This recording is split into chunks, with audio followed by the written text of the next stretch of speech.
So on the ISP, it's very simple to filling this out, the due dates, and then the dates are completed. They have to be recorded in your course of work. At the end, you will have your preceptor sign it and turn it in here. If anybody has any questions about these memorandums of understanding, that is a formal piece of paper at the place of your clinical that has to be on board before you can start clinicals, and that should have been done with your field site counselor and your advisor. I don't do anything with those memorandums of understanding, but this is an important piece of paper that has to get recorded in your file. All right, any questions about that?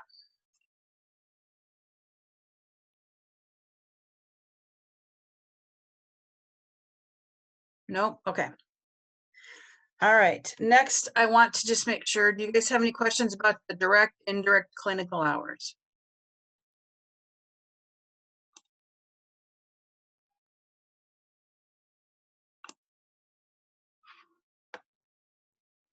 There is this deliverable table, which I talked about before. Essentially, this will guide you week by week in what you need to do. So the activities are listed here each week, what needs to be done. The deliverables are things that you must complete and turn in that you get graded on or count toward your pass or fail of this class. Some are pass or fail, some are graded with a point grade. And then this is the indirect clinical hours that you can count towards that. So when you do these activities and you complete these tasks, each week you should record 10 hours of direct clinical and 1 hour of indirect clinical. It would be like if you were going to a clinical and you put 10 hours in this week and then you had an hour of homework, essentially. So like, let's just review this week. So this week you're going to review the findings from your needs assessment, get feedback from the pre-conference. We can still have pre-conferences this week if we need to, about what your topic is. All right. You're going to search for literature for evidence to support your topic. You're going to decide which category aligns with your practice experience, whether it's more community clinical practice or your leadership clinical practice. There are examples of each category in the syllabus. We always refer back to that syllabus. All right. You're going to write the complete topic selection approval paper assignment. And of course, you're going to do your journal again. And the things that you have to submit are your hours into LOPES activity, which should be 10 hours. And you can divide 5 of those in leadership and 5 of those in community. If you're doing, I think we have 1 or 2 people in the class that are actually doing a one-on-one clinical, a live version. So I still want you to probably count 5 for leadership and 5 for community. All right.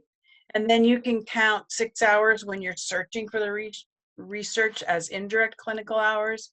And then when you write your short summary explaining the category, you get an hour of directing clinical. So this kind of just guides you each week on what to do. All right. This is really a good piece of paper to also share with your preceptors so that they have an idea of what is required of you each week. All right. So this deliverable table, I would even print it out and use it. Is very handy.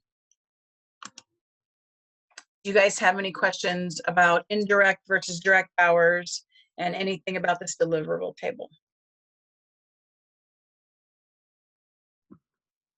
Hello, ma'am. The indirect hours we have do the last, the course when it finished like that. What do you mean? The indirect hours where we have to enter that one. Yes, so you don't need to put the indirect hours in your LOPES activity tracker. Okay. That's a good question. There is a form at the end, which, here it is. This is, let me see here. No, that's not it. No, this is it, yes. This is a form that at the end of the class in week 9 or 10, you will sign saying you completed these indirect clinical hours. Essentially what Okay. this is you're getting hours for working on your homework. Okay. Thank you, ma'am. Yes, so due to a lot of things, the hours needed were not only just 100 clinical hours, but 25 hours for coursework. So they upped the requiring hours for 125. So we divided 100 in clinical hours, and then the 25 hours you're getting credit for your homework that you're doing, your actual work on the project and stuff at home. Now this kind of got confusing when we ended up with virtual practicums. So they split them out and gave guidelines on that. So this is just the indirect then. So you put your direct hours in Lopes Activity Tracker, and your indirect hours are on this piece of paper. And so each week you just write when you completed these things on here, and at the end you have 25 hours. All right. Okay. And then you just have to have your, put your name here, student signature, and then you'll upload it to the your in task on the assignment page at the end. All right. All right. All right. Does that make sense? Okay. Okay. Got it. Thank you, ma'am. Okay. All right. Yes. So that's the indirect and direct clinical hours. We talked a little bit about virtual versus live. Are both of you able to get into Lopes Activity Tracker? Yes, ma'am. Yes. Okay. That's good. Yeah, just go in each week. Now, I don't mind if you upload hours that aren't approved, and you'll click on that generate PDF tab that's actually in Lopes Activity Tracker, and you'll download a summary. This is what that summary looks like. Let me go to, I'm going to stop sharing real quick. I'm going to shrink this. Let me find an example of what the downloaded PDF from the Lopes Activity Tracker looks like, because that is what you have to upload each week onto the Lopes Activity task tab so that you get points for it. All right, so this is what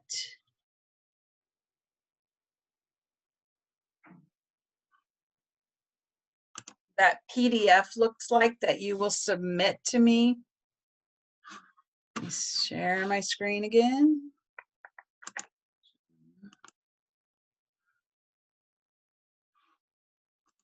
Great. This is what it will look like. Okay. Mm-hmm. This thing, when you hit that generate PDF tab, and this is what you upload. Now, this person has 10 hours approved and 10 hours pending. So she has a total of 20. She put in incremental, 4.5 for community, 4.5 for leadership. And then she had another hour in which she divided them in half. It doesn't matter, just as long as each week you have 10 hours and you end up with 5 and 5. Okay. Okay, ma'am. Mm-hmm. And then kind of explain a little bit about what you did. Kind of summarize it. Now, I won't give you points off for not having hours approved, but when we get towards week 5 and 6 and all of your hours are still in the pending, I might start deducting points, because I want to make sure that your preceptor doesn't have to wait till the last week to do all this. And then I'm getting emails from the colleagues in an audit saying, you have students that don't have hours approved. I get audit. They run checks on how many hours are been approved monthly, or monthly, weekly. So just keep an eye on that too, and just give your preceptor a heads up that, please go in and try and at least weekly, if not every other week, you know, try and get your hours approved.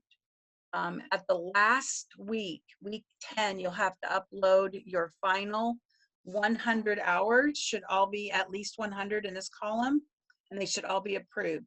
Do not submit this paper, this PDF summary, until all of your hours are approved, okay? Because it has to go on record in here, because LOPE's activity tracker is not the formal record in your file. This is a formal record in your file of hours approved and hours pending, okay? All right. So I have one doubt, ma'am. If in some case, yesterday we had issue with the IT. So our preceptor is approved, but when we open again the tracker, we can't open that one. Some issues She there. has to go through Thunder time. Okay. So you go into LOPE's activity tracker, your preceptor goes in through Thunder time. Okay. Mm-hmm. So this is what it looks like. I can show you. Then it's corrected. We telephoned the IT and they told us how to do. So after that, it will okay then. Oh, you But, are able to do that? Yeah. Mm-hmm. Okay. Yeah. Okay. But in case we can submit this one without approval of the preceptor. Well, you'll have to get a hold of IT anytime there's a problem, because I don't do anything with that. So Okay. Mm-hmm. yes. So anytime you have a problem with getting into LOPE's activity tracker, the learning platform, if your preceptor can't do anything, you're gonna have to call IT. I cannot. Okay. I don't fix the program. Now, leave me a note in the private forum that you're having problems, because if Okay. you're having problems, maybe somebody else is. And that's why it's important to call IT, is because this might be something that everybody's having problems with, and they will need to know that. All right. Okay. All right. I'm going to go back and share my screen again here. All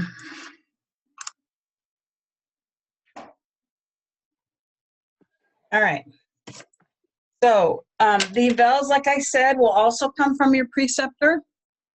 She has a tab in which she can generate an evaluation. She fills it out. She'll have to download the document, and then she'll email it to you. You will look at it. You get to look at your eval, and then you will upload it onto the LOPE's activity tracker tasks. Now, that's not for a while yet. That is in week 5. All right. We'll talk a little bit about that more when we get there. And then you'll evaluate your preceptor, which that also is available on, I believe, in LOPE's activity tracker for you to fill out and evaluate your preceptor. All right. The journal is something that's due each week. And I think I went over this in my other video, that there are 11 topics to talk about. These are 11 topics that BSN nurses become familiar with during their coursework and their practicum. These are skills and competencies specifically related to BSN nurses. A little bit more education. You are more versed in this area. So at some point during your practicum, you must discuss these topics with your preceptor and or experience in them. So when you do that, to get credit for this, you need to put them in your journal. And I just want you, if you want to do them in order and you want to do a couple a week, or you want to whatever, that's fine. Just make sure that you highlight them in your journal so that I can keep track of which ones you've done. And also, when you do your journal every week, you need to have a reflective paragraph about how your week went. Personal strengths and weaknesses, anything that went well, didn't go so well, you would do different during the week. It kind of gives you a chance to just summarize and look back on how things were. Okay. Ma'am, this is the first time I am doing a course in US. So the journal means these 1 to 11 the topics. No, so once we have to write, for example, if we are writing about the interprofessional collaboration like that, so we have to mention some article related to like that. It Or doesn't have to be specific to your practicum. It can just be, so you can talk about during the week if you had any experiences at your own job with interpersonal collaboration. Did you have an ethical consideration? Or you can have it to do with your project. oh, that depends the week what we are doing like that. It can be any week. So let's say this Okay. week I do 1, 2, and 3. I did the new practice approach. The last yesterday I did. Yeah, that's one. fine. They don't have to be in order. They can be in any order. You just have to talk about these things. Because it says up here, you're required to submit weekly reflective narratives throughout the course that will accumulate in a final course-long reflective journal in week 10. So you just have to kind of discuss these. Now in week 10, you're going to have one overview of how your whole 10 weeks went. Okay, but we'll talk a little bit more about that later. But at some point in the 10 weeks, you have to discuss these 11 topics in any order. 1 or 2 a week, it doesn't matter. All 11 in 1 week if you want to. But then you also have to write a personal reflection about personal strengths and weaknesses, okay? It's a journal. No word limit, nothing. No. Oh, there's no word limit. Okay. Nope. Okay? So that's every week. Can I go back to individual success plan? I have one doubt there. Sorry, that time I was not able to mute my microphone. Okay. What do you have a question about? The heading. I saw that video there, ma'am. You mentioned that we have only write the date, the due date and complete date, isn't it? Yes. Yes. So all the other things that will, because in that column it's not showing us. So did you use the one that I gave you in the announcement? Announcement? No, I did these. Well, that's why in my announcement I gave you one that was completed. So from there I have to write the heading like that. In my announcement, I gave you one that was completed. So Completed. Okay. So you have to open up. Always use the attachments in my announcement. Okay. Make sure ma'am. that's the first thing you guys do each week is read my announcement, because that will give you specifics about what to do. And I give you templates to help you most times. So yes, in my weekly announcement, I need to do that.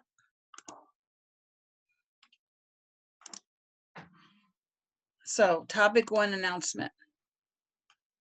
I even said here, use the ISP I attached here. Okay. Okay.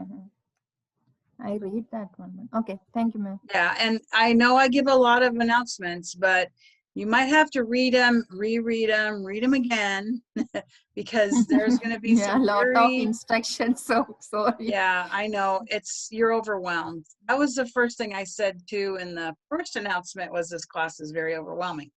But yeah, because in here, in the individual success plan, I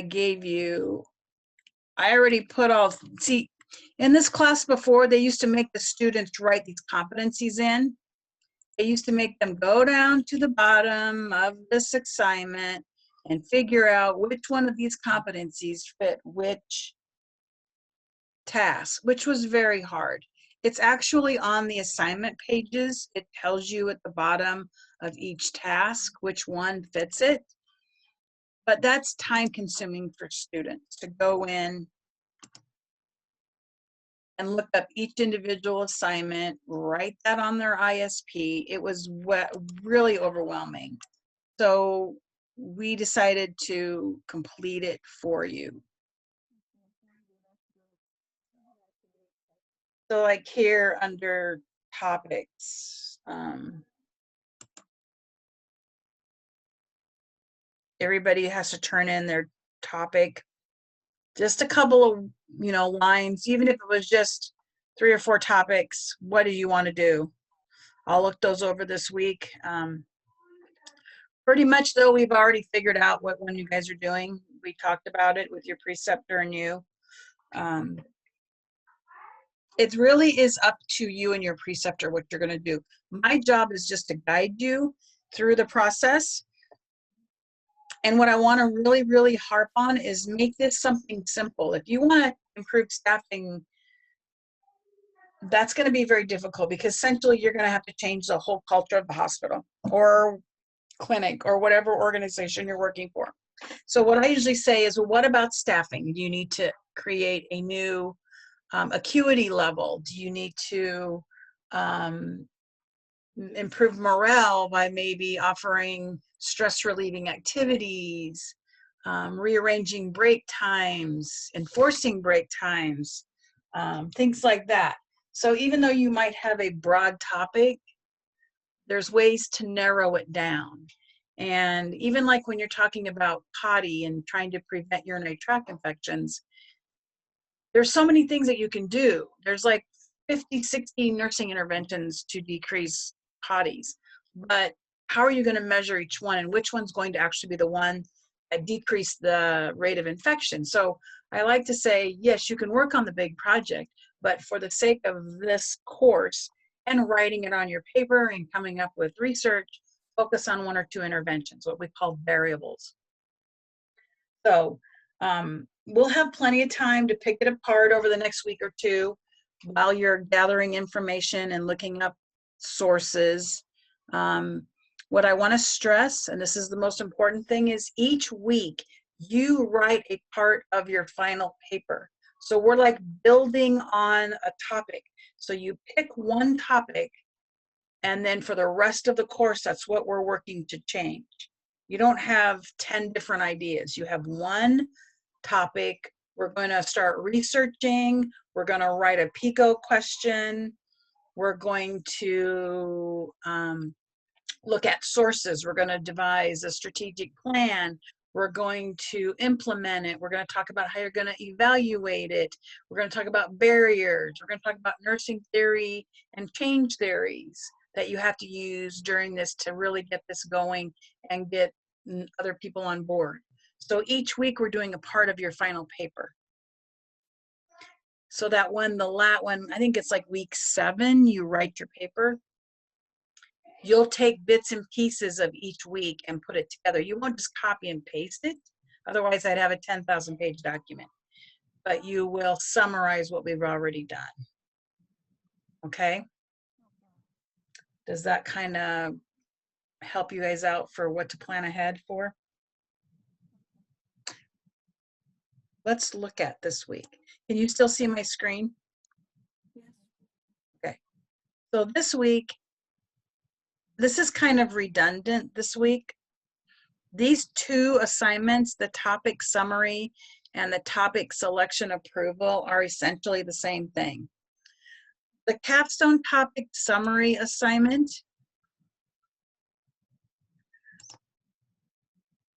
hello Olu, we're just going over the assignments for this week. Okay. So this week you're going to just make 1 or 2 little sentences. Well, it says 150 to 250 word summary, explaining what your topic is. What did you decide? So what's your topic and what intervention are you going to use? And is this community related or leadership? And really it's just, is it more based on an action with the community, patients, or is it for leadership, like in the actual employees dealing with management or policy with employees or nurses? Okay. And then you're going to take this little summary that just kind of gives me an introduction of what you're going to say, and you're going to put it in an essay. 500 to 750 words. Here's a summary of what you need to talk about, but we always want to look at rubrics, all right? Every time you have an assignment, please follow the rubrics, okay? So this has project topic for focus of change proposal, setting or context where the project topic is observed, detailed description of the project topic. And by detailed description, we mean team project can be observed, is logically presented, support and rationale are evident. A detailed description of the project topic is clearly and logically presented. When they say support and rationale are evident, that means that you need to have a source cited, okay? So almost every topic always says you need to have a source cited in it. Effect of the identified problem or issue, what do you expect to happen? Topic significance and implications for nursing practice, proposed solutions, and then peer-reviewed articles. I just want to make sure. Now it says here, this is where we need to start looking at how many articles we're going to use. So you're starting your evaluation, and we always use at least 8. 8 is your greatest, well, I should say what you should have. 6, 7, you get less points for, but 8, you should never ever have any research project change proposal with less than 8 articles. And that doesn't include like the CDC. This is journal articles, okay?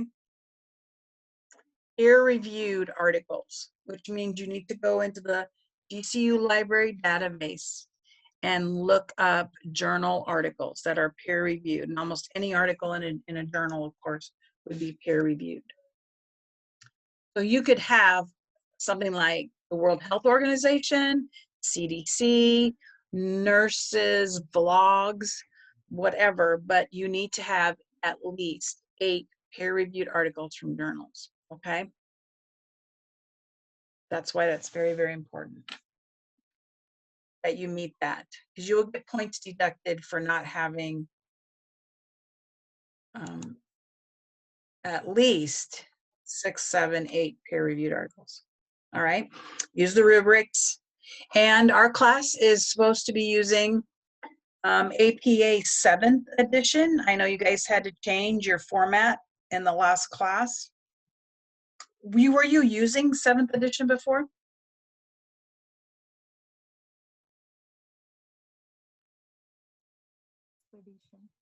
Have any of you used 7th? Classes we are using the 7th, but we are from the class when the course started we were using the. Okay, because some I know some had not been, and so this is new to them. I believe I put, let me look here. Let me look.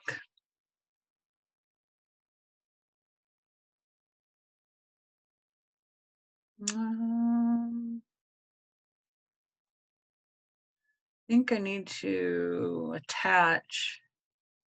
I think I will, this week I'll attach APA 7th. Let me put APA, because I want you guys to make sure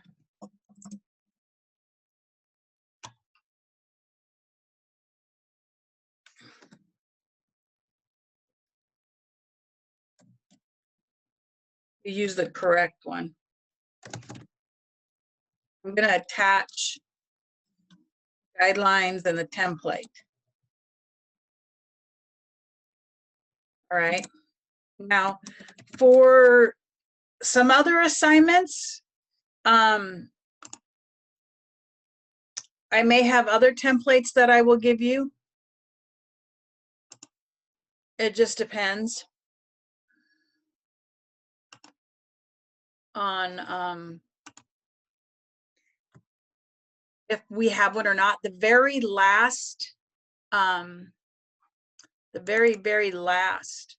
assignment, I will give you the capstone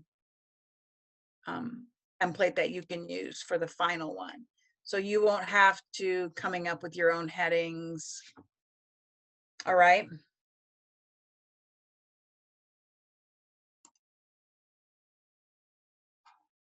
So I'm going to attach these. That's the template.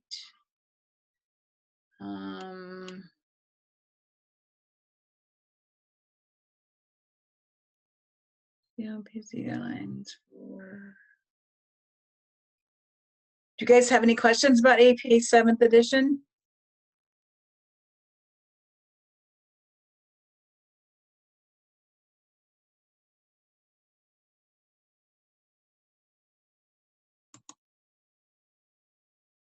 I'm going to take this off. You don't need that yet. It'll just confuse you if I give you your capstone one already. Okay, do you guys have any questions about some stuff that we went over?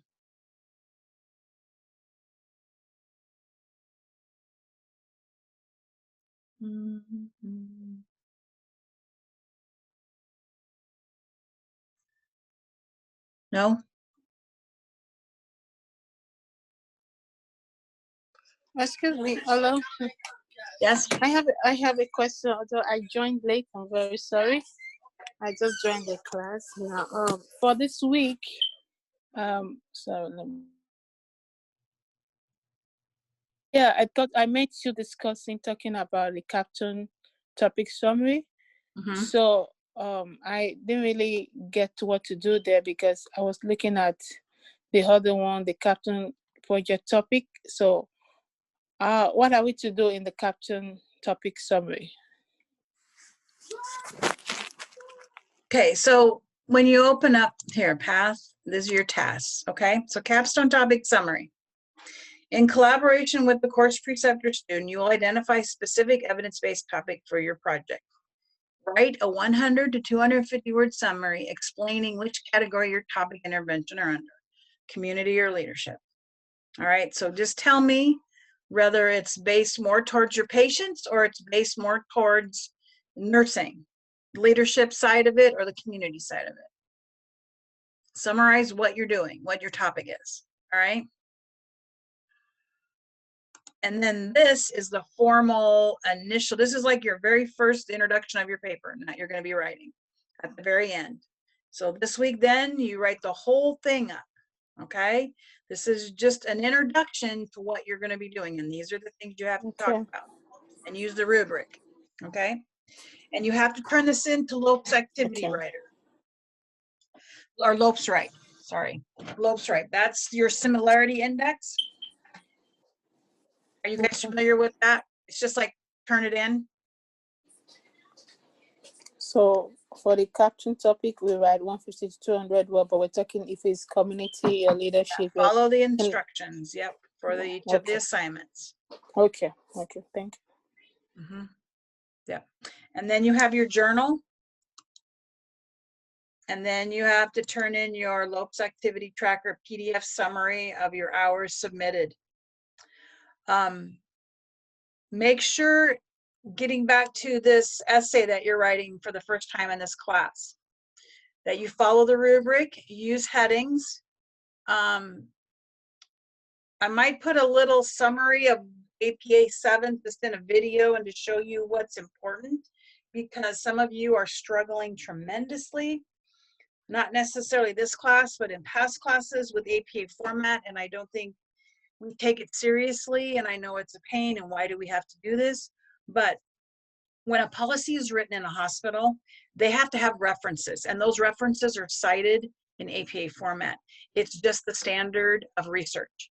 And so we as nurses, since our practice is based on research, and we are professionals, we need to be aware of how to write and how to read professional journals. And so you need to be aware of APA format. If you write anything, whether it be a summary of a proposal or you're going to be on a committee, you want to know how to use APA format. And if you're going to be reading any journals, which I would hope all nurses do, you're familiar with how to find citations and how to, just what needs to be in there. Where is the abstract? Where do I find the conclusions? Are there barriers? Those are all parts of APA format that are important in an essay. So it's something that we must know and we must learn. Now, I don't expect APA format to be perfect, trust me. Mine is not perfect either. I'm taking DMP courses right now, and I get critiqued on my APA format all the time. So I understand that, but it is important to know how to set up a title page, how to space correctly, how to cite and reference correctly. But I will put up a little quick APA summary video that you guys can look at, which will help point out the most important things that are pretty much the basic of just writing a paper. And if you do those, you won't have any problems. All right, but that's something more for another video. But do review the templates that I put. Like I said to the other two before you showed up, Hulu, please read my announcements over and over and over again, because a lot of the questions you have are in those announcements. You just might have missed it because they're going to be so fact-filled that they're overwhelming sometimes, but they do help. And a lot of my attachments are things that are very, very important for you to look at and to utilize. So that's this week, the summary of what you guys need to do. Oh, yes, Lopes Right. You have to submit whenever it requires it to send it to Lopes Right, and you have to have a 20% or less similarity index, because we don't want to be any questions about plagiarizing. I want to give you a story. There was a student not too long ago who uploaded the wrong paper on her computer, from her computer into Lopes Right, and she happened to have been sharing it with another student, and it looked like she had 100% similarity. It looks like she copied another person's paper. And believe me, it took a lot to not get her in trouble for plagiarism. So we want to make sure that if you do have anything higher than 20% on your Lopes Right, that you go in, look at the results, and paraphrase. And yes, it's okay to use quotes, but your whole paper should not be quotes. In fact, as a DMP student, we're not allowed to use quotes unless it's absolutely necessary to word for word quote somebody else's work. We have to paraphrase the whole entire source. So practice paraphrasing. It's very, very important that nurses not only learn how to read, but to be able to narrate and write what they want to say. Nowadays, it's a lost form of art, writing and charting by hand. And I started out doing that. And I always teach my students how to narrate your assessment, because we need to know how to put our thoughts and assessments down on paper, because it also helps us verbalize what we see and hear and assess. And that's something that's really, really important. So learning to write and paraphrase is actually going to help your skills as a nurse, because you're able to take what's in your head and put it on a piece of paper. And by doing that, this will also help you verbalize what you're thinking.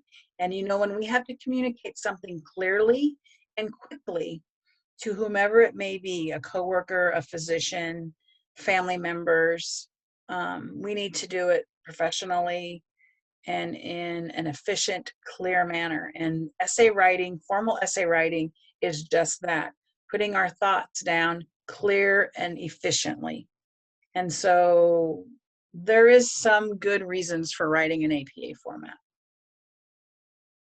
All right. I don't think you guys have any problems though. We've got through this far. I think with Lopes Right, you'll be fine.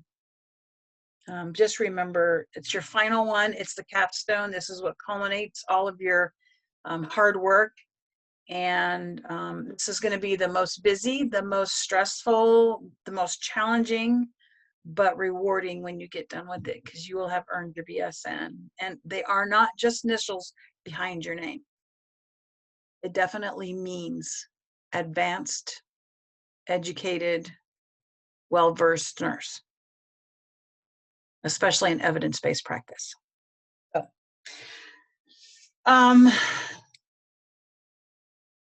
substantive posts. Each week, you know, we're in the DQ and we're talking about things. A lot of the subjects in our DQs are related to your project, and they actually help you work through issues or solve problems, or even sometimes write part of your paper or essay for you by gathering information and bouncing them off our classmates.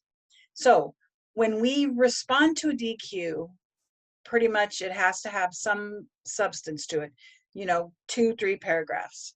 When we reply to each other, I expect more than 1, 2, 3 sentences. And I struggle with grading these things and giving points for these because it shouldn't be that difficult. I need you to put some more insight into it. Don't make me sit there and stare at 2-3 sentences wondering if I should grade this as substantive or not. Add your own insight into it. It's not even worth it responding if you're only going to put 1 or 2 sentences. So even though you say, I agree with what you said, or I understand what you said, add on to that. Give your own insight. Ask a question, then answer the question yourself, and then see what others answer the question. But please don't make it so objective for me to have to, whether this is a substantive post or not. Put some work and effort into it. You're almost done. This is the last class, so let's really go out with really increasing everybody's knowledge. And it is a great way to network. I don't know if any of you have been in classes with some of the students prior to this one, with any of them here, but you do, every time you take a class, you get to meet new people, learn about how they do their nursing job, how they are professionals, what they've learned, what they've seen. Everybody brings so much to the table. So, do you guys have questions about substantive posts?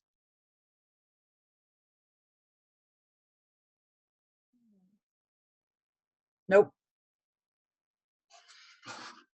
As they're chatting. Oh yeah, I gotta read some. Okay. All right. I love the Path tab. By going week by week, there's so much information in it all the time. It kind of gives you a look ahead. Next week, you know, their study materials are here. Your tasks, we're going to be writing PICO questions. And the PICO question I will explain in an announcement, and I will have a template. So you have parts of a PICO question.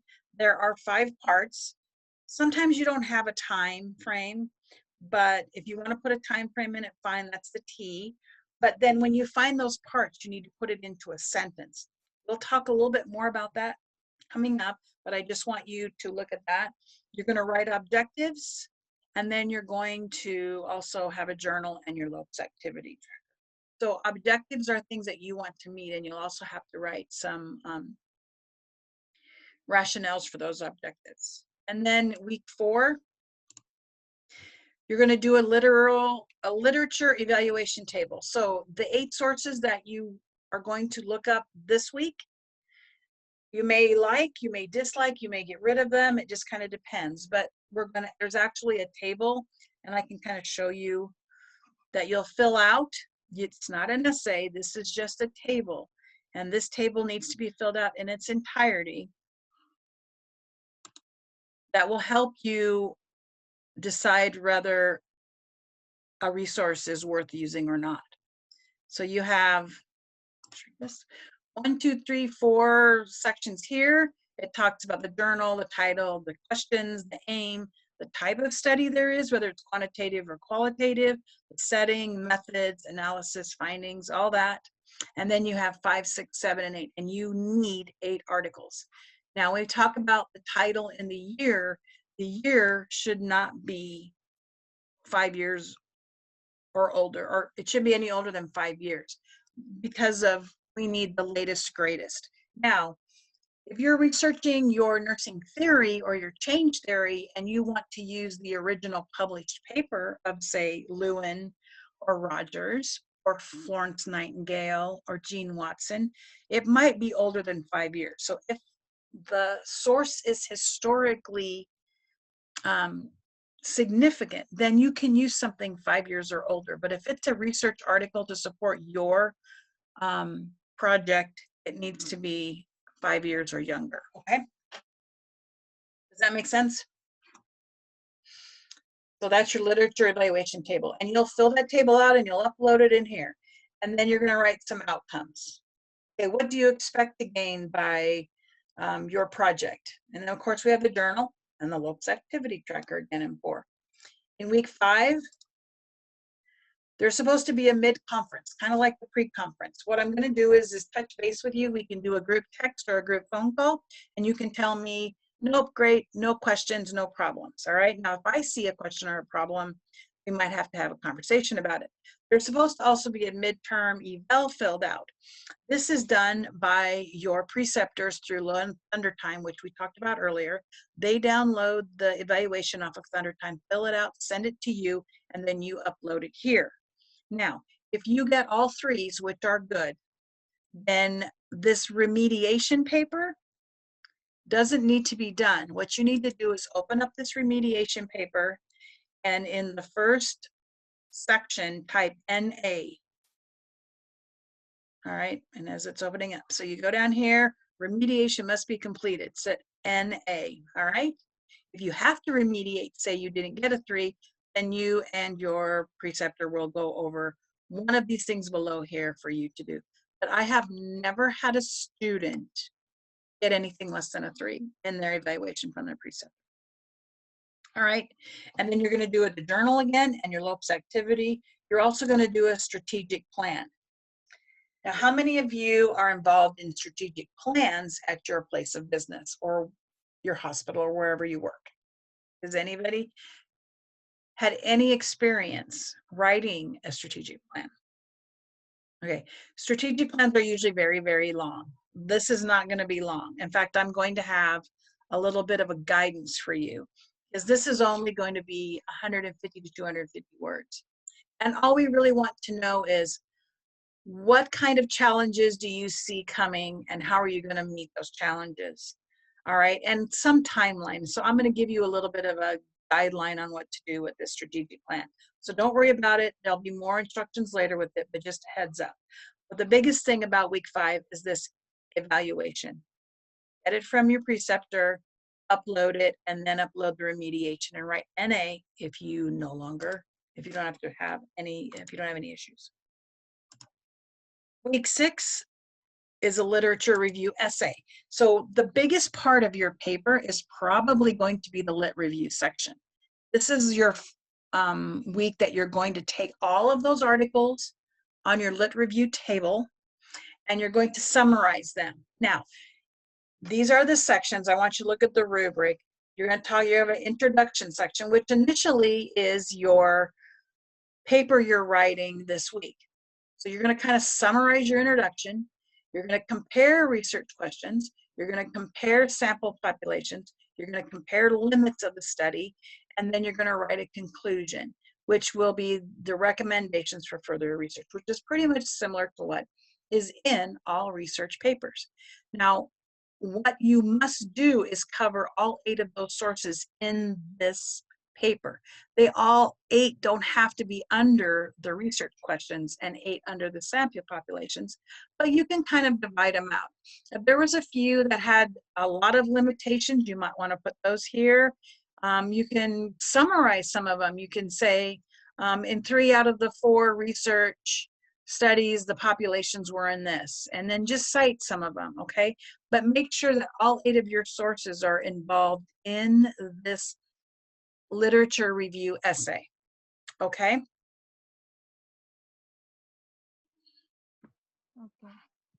Okay, anybody else have any questions about that? So this is probably going to be a little bigger. There's 750 to 1,000 words. This is the bulk of anybody's paper that they're going to write, the biggest part of it. So like I said at the beginning, each week we have a little bit of your paper at the end that we're composing. Now you won't take the whole 750 to 1,000 word section and put in there. You'll kind of summarize it. But this just kind of gives you an idea of what you're going to have to write in the future. This is a very busy week. Week 6 is very, very busy. I think week 5 and 6 are probably one of your busier ones. Okay, week 7. So we're going to be writing this capstone. So review your strategic plan, change proposal, or not yet. No, that's in week 8.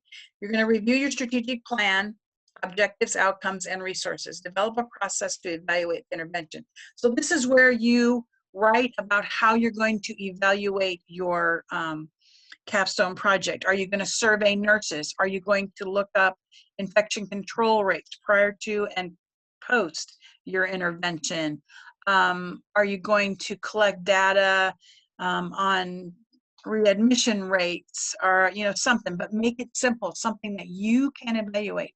And sometimes when we give surveys out, we use what's a Likert scale, which I will give you more information about in the future. But just thinking ahead, how do you evaluate? How are you going to gather data? How are you going to interpret that data? And how are you going to evaluate that data? Okay. And then of course, journal and your activity tracker again. And then week 8, this is the one. Sorry, I got a little ahead of myself. Now you write your capstone project. These are all of the sections: background, problem, purpose, PICO, let's search. This means your strategy. What databases did you use? What keywords did you use? And your evaluation of the literature. You're going to summarize that paper you wrote on evaluation of your literature. You have to identify a change or nursing theory. So we talked about Lewin or Rogers. Your nursing theory can be, you don't have to have both. It's just one or the other. Dean Watson, whatever. Your implementation, and then include the outcome measures we stated earlier. So see, you've already pretty much written this paper. You're just going to put them all together. And then evidence-based practice was used in creating the intervention. So when you come up with your intervention, what evidence-based practice are you using? Then your evaluation, which we did the week before. And then the barriers, which you looked at when you evaluated other sources, and what barriers are in your hospital. We're going to talk about these barriers in the DQs. So then you'll actually pull some of your information from the DQs and put it in your paper. And then if you use graphs, surveys, any materials, you can add those in an appendix. All right. And then of course, it's not on here, but you have to have a conclusion, right? And like I said, I will give you a template for this already filled out. All you need to do is write your paper from it. Okay? All right. Do you guys have questions about that? But this isn't Okay. until week 8. But you see how your paper gets written throughout the course?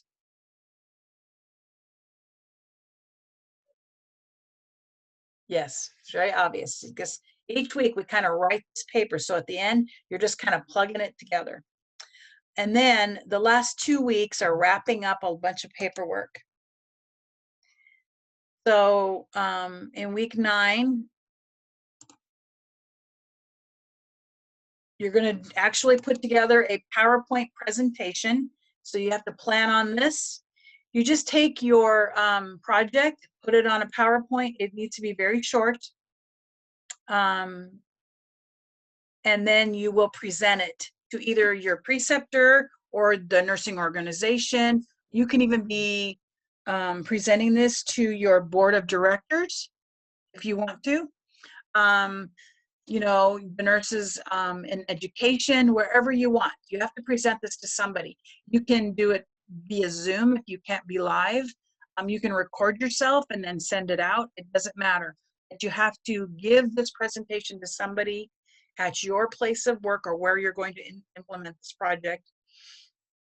And then they're supposed to get feedback, give you feedback, okay? This is developing it, and I will look at it. So as soon as you get it done, upload it, I will look at it and give you some pointers on it. I will give you some help with PowerPoints.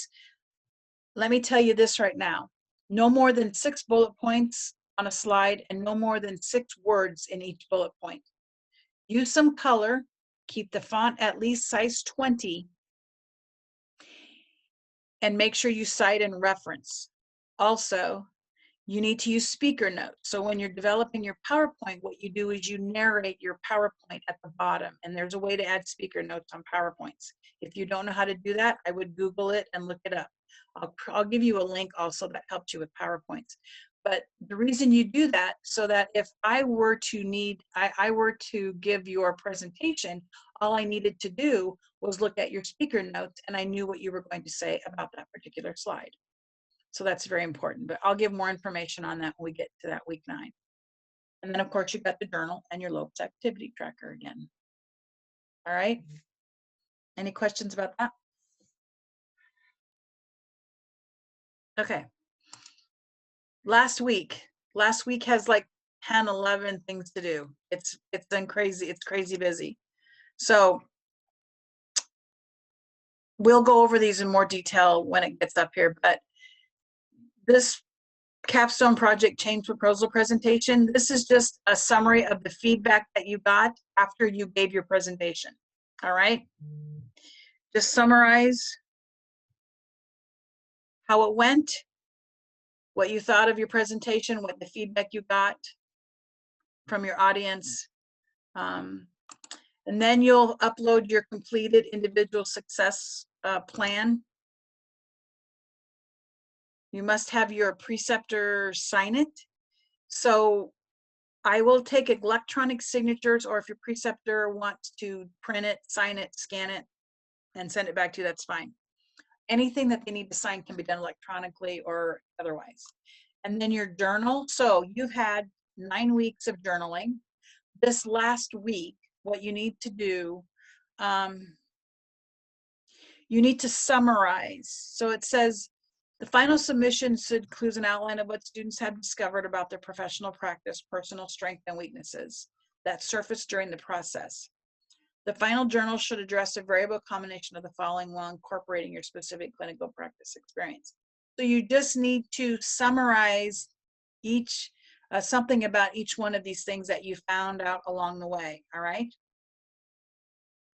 Okay, so you've had your weekly things, and now you need to look back and say, okay, this is what I've learned about 1, 2, 3, 4, 5, 6, 7, 8, 9, 10, and 11, and then your overall thoughts.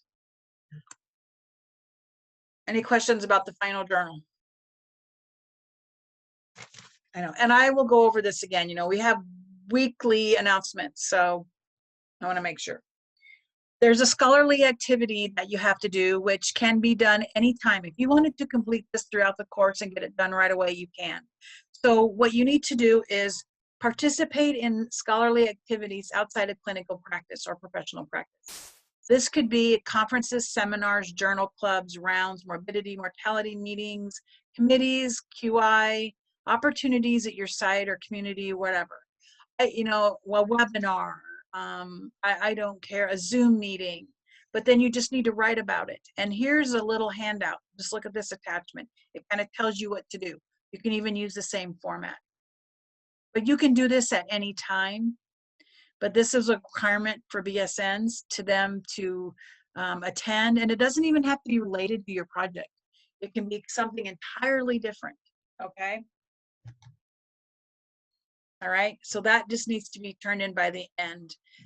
Your LOPES activity final tracker submission has to have 100 hours, and all 100 hours must be approved.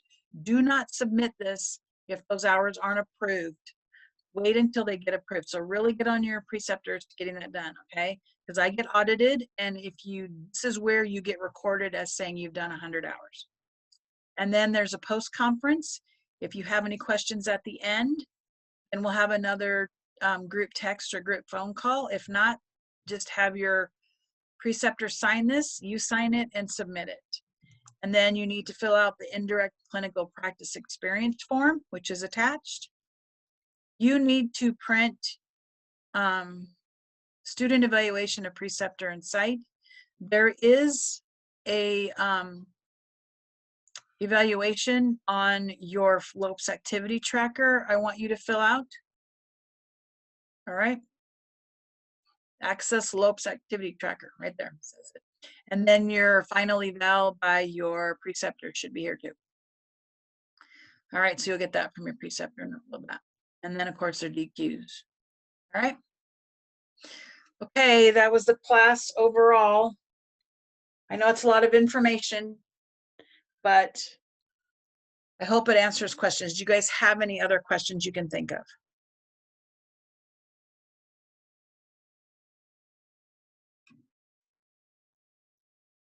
I did record this session. I will be putting this up in the classroom too, so that others can look at it and see.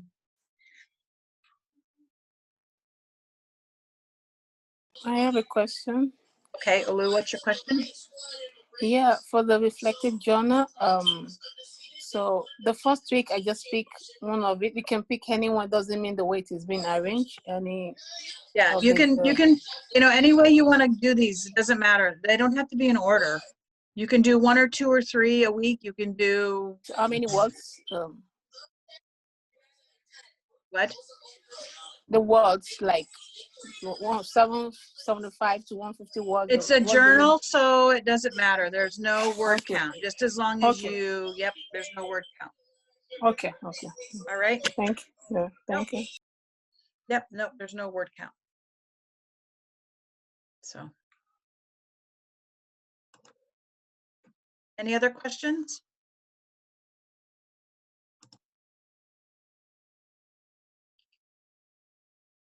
All right, let me stop this. All right, there I am. We've got construction going around, so I'm stuck up in a little room. So, but you guys call me. If you have an emergent need, text also I'll accept texts anytime. I don't always get back. If you want to call me, I need you to have to text me first so that I know it's you and not spam or telemarketer calling. Also, the private forum, which I usually get to, you know, within 24, 48 hours. Sometimes it's hard. I know we're all stressed. I would like to maybe meet every other week if we could, or at least another couple of times during the course so that we kind of talk about things. COVID is not easy, what's going on. Our hospital is very, very busy. We're floating up to COVID units, plus mandatory overtime. I'm sure everybody's got the same situations going on, or you know somebody that's had it. If you have it during the course, please let me know and your advisor know right away. I had it at the beginning of another class and I worked around it. I did not get that sick. For about 4 days I was out. But we'll do something, we'll accommodate it. I do give you lots of leeway with late papers, late assignments, but I also understand that we need to keep up because there is so much that at the end of the course, it's very hard for me to track down all these late assignments. And there is a policy that everything must be turned in, anything that's graded must be turned in, and even the exempt, which would be the pass or fail ones, have to be turned in also, otherwise you get an F. That's the GCU's policy. I can't do anything about it. Now, when the class ends, there's a week that I have to turn grades in, so there are things that can still be turned in. If you are ill or have a situation, we can't even give you an extension, but I need to know that way ahead of time. But just be really mindful of trying to get stuff turned in as soon as possible so I don't have to chase it down. I teach 3 capstone classes at a time, and that's about anywhere from 40 to 60 students. So be mindful that there is a lot to keep track of, and I don't want to lose somebody. Sometimes the easiest thing to do is if you need to resubmit something and I don't have it open, just put it in the private forum, and maybe later I'll be able to, or I'll have you do it. If after the class closes and you need to submit something, you're going to have to probably email that to me, but we'll talk about that later. Hopefully nobody will get behind, everything will be on time, and there won't be a problem. So, and everybody will stay healthy. All right, but I understand we all have work, kids. This class is very, very busy, but if you come every day and put some effort in, and you complete the tasks, you will pass.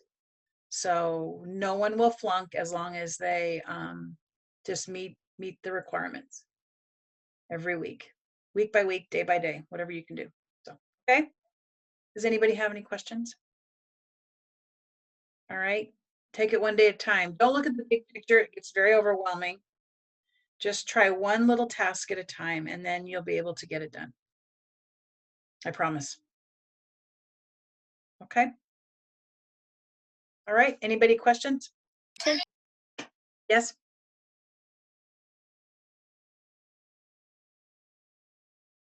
Did somebody have something to say?